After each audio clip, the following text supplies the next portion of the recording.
Siapa yang tidak kenal dengan William Tanuwijaya, CEO dan founder dari Tokopedia?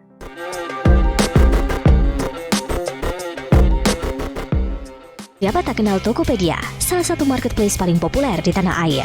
Sebagai marketplace dengan ratusan ribu penjual dan pertumbuhan termasuk tinggi, sekitar 20% per bulan, Tokopedia berhasil mencatatkan pengiriman 12 juta produk ke seluruh Indonesia selama bulan Maret lalu. Adalah William Tanuwijaya, anak muda di balik kebesaran nama Tokopedia. Kesuksesan William tidak datang tiba-tiba, jalan terjal menghadang ketika mendirikan Tokopedia tahun 2009. Bagaimana rekam jejak William? Tahun 2016, William terpilih sebagai Young Global Leader dari World Economic Forum. 2017, terpilih menjadi CEO terpopuler Indonesia versi LinkedIn. 2019, dari Ernst & Young sebagai Entrepreneur of the Year. Kemudian ada penghargaan Satya Lancana Wirakarya dari Presiden Republik Indonesia. 2020, William masuk dalam 100 People Transforming Business in Asia menurut Business Insider. 2021 bulan Mei, baru-baru saja ini tanggal 17 Mei, Gojek dan Tokopedia resmi bergabung dengan membentuk grup GoTo. Ya, jadi pembentukan grup GoTo ini diklaim sebagai kolaborasi terbesar di Indonesia, sekaligus kolaborasi terbesar antara dua perusahaan internet dan layanan media di Asia hingga saat ini. Transaksi mergernya senilai 308 triliun. Tokopedia banyak mengubah hidup William. Dari Tokopedia, William mengenal filosofi bisnis ekonomi berbagi. Semangat itu pula yang ia berikan bersama ratusan karyawannya kepada ratusan ribu UKM yang menggantungkan mata pencahariannya lewat Tokopedia. Bagaimana Tokopedia ini lahir? Kita lihat dari masa kuliah William. Lulus SMA, dia merantau ke ibu kota Jakarta dan mengambil kuliah jurusan Teknik Informatika di Universitas Bina Nusantara atau BINUS. Ketika semester 2, dia harus menerima kenyataan bahwa ayahnya jatuh sakit. Mau gak mau, dia harus nyambi bekerja untuk mendapatkan uang tambahan kuliah dan menjadi tulang punggung keluarga. Pekerjaan pertamanya adalah menjadi penjaga warnet dari jam 9 malam sampai jam 9 pagi. Ternyata, momen itu adalah momen yang paling dia syukuri, karena disitulah awal percintaan dia dengan internet. Jadi luar biasa ya, William ini sempat kuliah di BINUS, jurusan Teknik Informatika ya, dan dia semester kedua pada saat orang tuanya sakit, dia terpaksa harus bekerja sampingan, yaitu menjaga warnet dari jam 9 malam sampai 9 pagi. Di saat itulah kecintaannya terhadap internet, khususnya dunia digital, mulai bertumbuh. Nah, bagaimana dengan career dari William? Tahun 2006, dia bekerja sebagai IT dan Business Development Manager di Indocom Media Tama. Ya. Kemudian tahun 2007 mulai muncul ide untuk membangun Tokopedia. Sayangnya ia tidak memiliki modal. Jadi waktu itu investor pertama yang menginvest di Tokopedia adalah bosnya sendiri di tahun 2009. Dan waktu itu William bersama dengan temannya Leontinus Alva Edison untuk mendirikan Tokopedia. Menarik sekali kalau kita melihat perjalanan dari William, dari seorang penjaga warnet hingga menjadi entrepreneur yang sangat sukses. Banyak sekali lesson learned yang bisa belajar dari seorang William. Kalau Anda googling, itu banyak banget video-video YouTube yang membahas tentang lesson learned dari seorang William. Kali ini dalam video Alpha Code, saya hanya akan fokus pada 4 golden wisdom. Dan bedanya adalah saya ingin menambahkan juga teori di balik wisdom ini, supaya rekan-rekan bisa mempraktekkan secara bertahap. Karena menurut saya ini gold banget, bagus banget ya. Kita mulai dengan wisdom yang pertama. Tapi kan ada orang yang akhirnya punya semangat lalu patah. Karena dia melihat bahwa ya memang sulit, memang susah, gitu, lalu patah. Ini banyak loh. Dan nggak nyalahin mereka juga, karena mereka mungkin udah berusaha, terus mereka nggak berhasil, patah. Nah, apa yang membuat orang bisa menjadi sukses dan tidak? Kalau mereka dua-duanya punya keinginan yang sama, apa? Mulainya semuanya dari pola pikir kalau menurut saya. Seorang profesor di Stanford, namanya Carol Dweck, dia pernah membuat teori bahwa manusia itu cuma punya 2 pola pikir. Satu pola pikir namanya growth mindset, satu namanya fixed mindset. Dan ini bisa dipelajari. Growth mindset adalah orang-orang yang punya pola pikir bahwa semuanya itu proses. Tidak ada instan dan bukan masalah bakat saja. Kalau fixed mindset itu orang yang kalau ketemu tembok penghalang, dia menganggap dirinya itu lahir tidak berbakat di bidang tersebut. Wisdom yang pertama adalah growth mindset.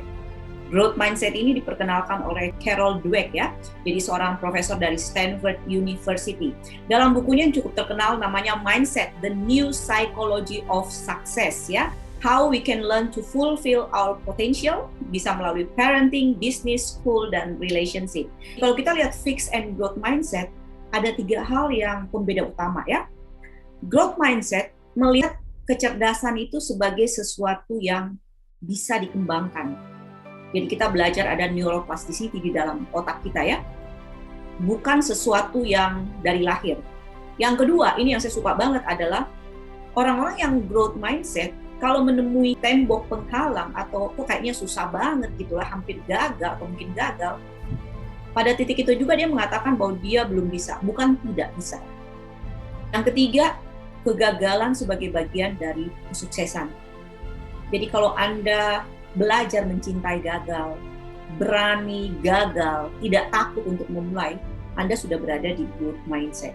Diberikan kritik apapun, Anda terima dengan baik, Anda bisa belajar dari kompetitor, Anda sudah berada di growth mindset. Jadi William mengatakan di sini bahwa growth mindset semua adalah proses.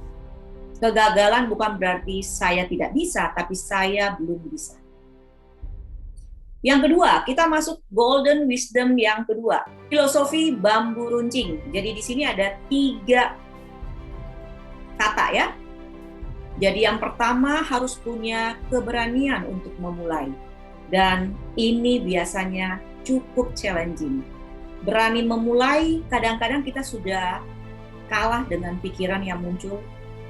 Kamu berani, kamu siap gagal, kamu siap take risk, ya. Jadi berani memulai ini, kita mulai dengan melawan limiting belief yang ada dalam diri kita. Yang kedua, banyak orang berani mulai, tapi dia stuck yang kedua. Kegigihannya kurang ya. Jadi kalau kita bicara gigih, kita bicara nanti grit. Nanti saya akan bahas sedikit. Kemudian yang ketiga, harus punya the why, harus punya hope, harus punya harapan. Jadi kalau Anda ingin melakukan suatu target, suatu goal, pastikan Anda tahu why-nya. Pastikan Anda percaya ada hope. Pastikan Anda tahu kontribusi apa yang Anda lakukan. Bukan untuk diri Anda, tapi impact-nya. Ya. Jadi bambu runcing filosofi ini yang saya mau sharing di sini adalah kegigihan. Jadi kalau kita bicara kegigihan, ini kita bicara dari suatu buku judulnya Grit ya. Saya rasa rekan-rekan juga sudah baca dari Angela Duckworth. Jadi The Power of Patience and Perseverance, buku Grit. Seorang profesor psikologi dari University of Pennsylvania. Jadi Grit ini ada 5 karakteristik. Yang pertama harus ada courage, harus ada keberanian untuk mendobrak sesuatu yang selama ini mengkungkung Anda, suatu limiting belief ya.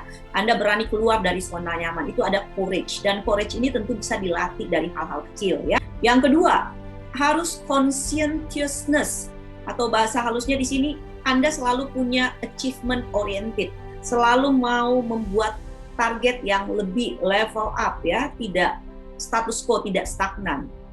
Yang ketiga, harus punya long-term goal dan endurance. Artinya Anda harus juga punya vision, Anda harus visionary. Yang ketiga, harus punya resilience ya. Jadi resilience di sini optimisme, confidence, dan creativity. Optimisme artinya kalau kondisinya mungkin Anda lagi fail saat ini, kita lagi susah banget saat ini, Anda masih bisa melihat sesuatu yang tidak terlihat oleh mata dan Anda percaya. Itu penting banget.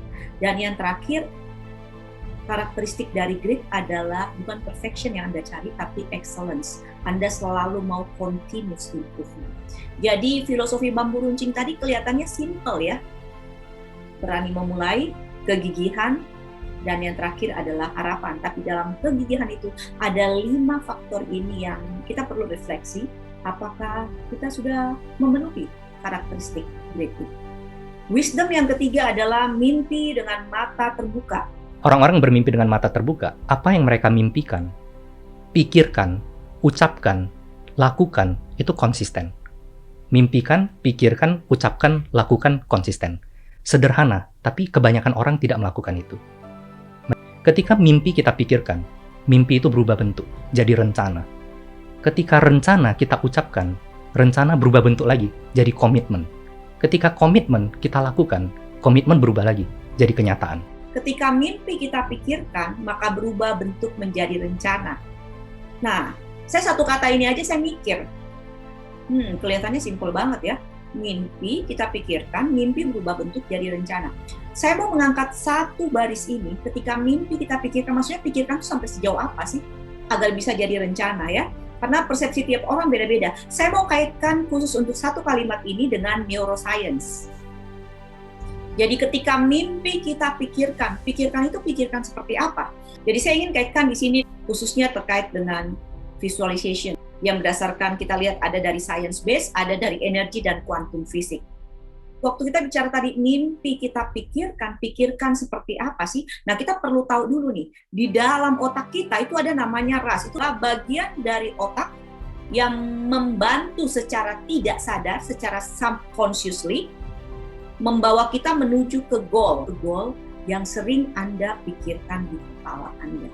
Kata kuncinya sering dipikirkan ya. Jadi kalau cuma satu kali, enggak. Mimpi dipikirkan. Tadi kalimatnya adalah ketika mimpi Anda pikirkan di sini bukan cuma sekali ya, tapi sering sekali muncul.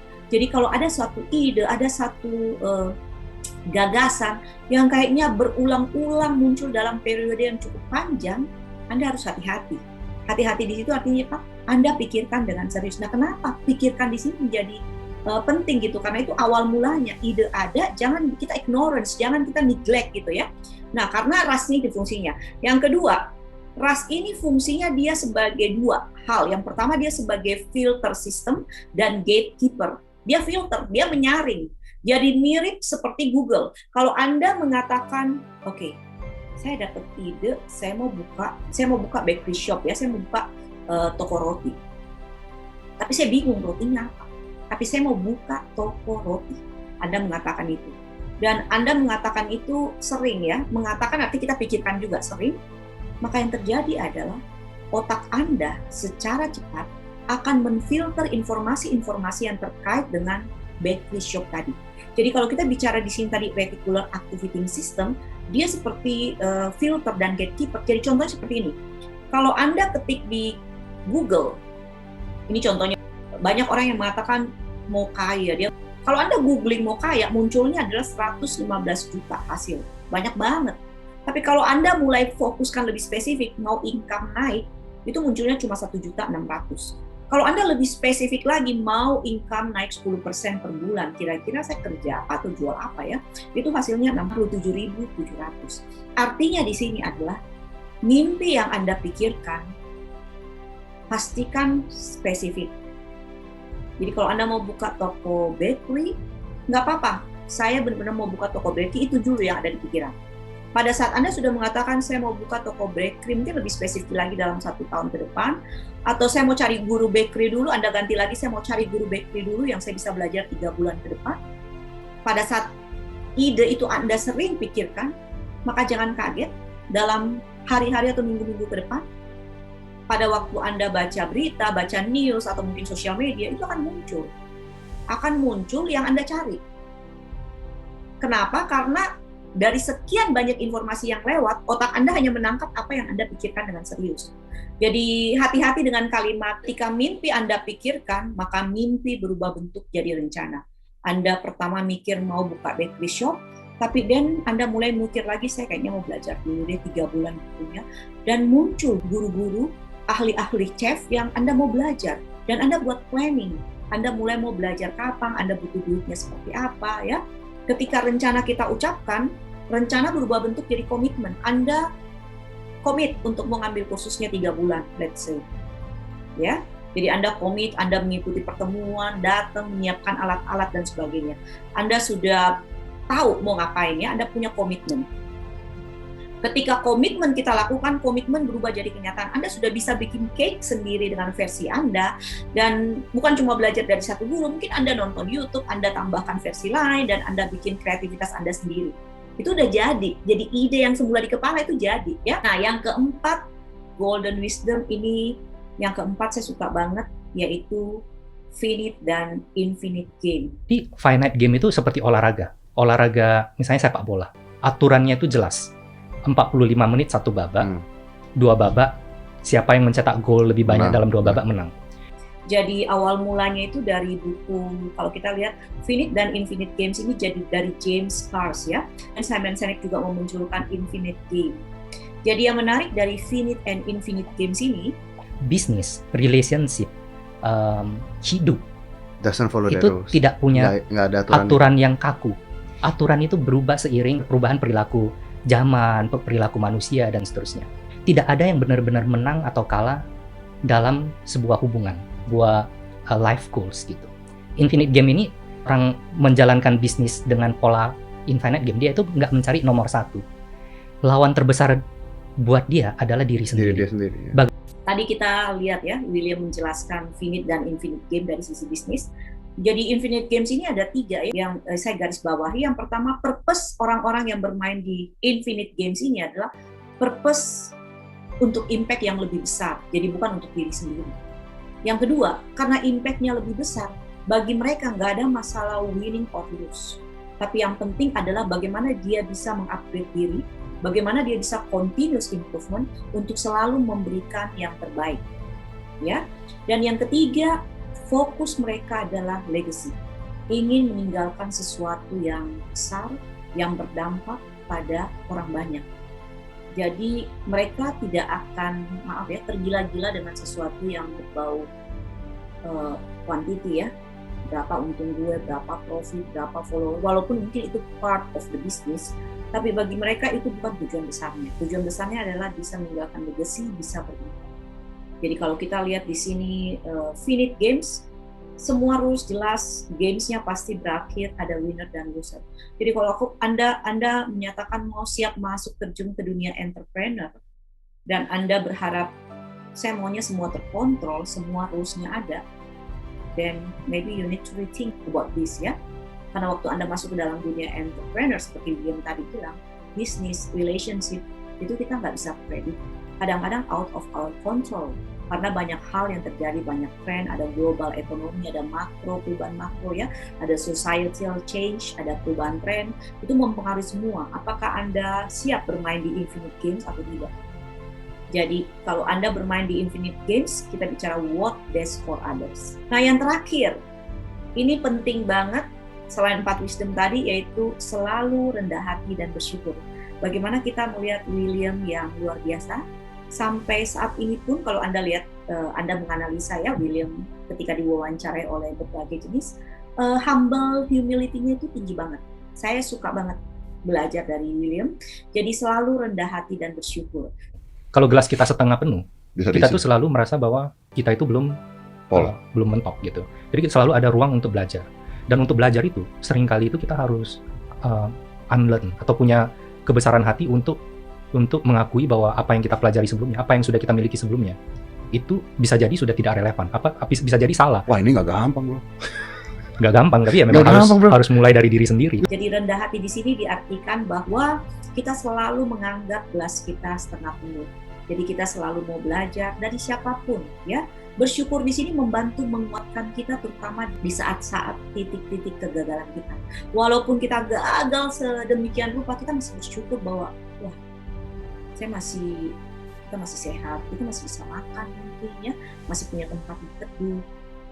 Harusnya kita masih bisa maju. Semoga tips ini bisa membantu Anda. Terima kasih kepada William Tanuwijaya, Deddy Kobuser dalam podcast videonya, kemudian video dari Kick Andy dan Kompas TV, dan Financial Cool. Sampai jumpa dalam video berikutnya. Salam Alpha Code.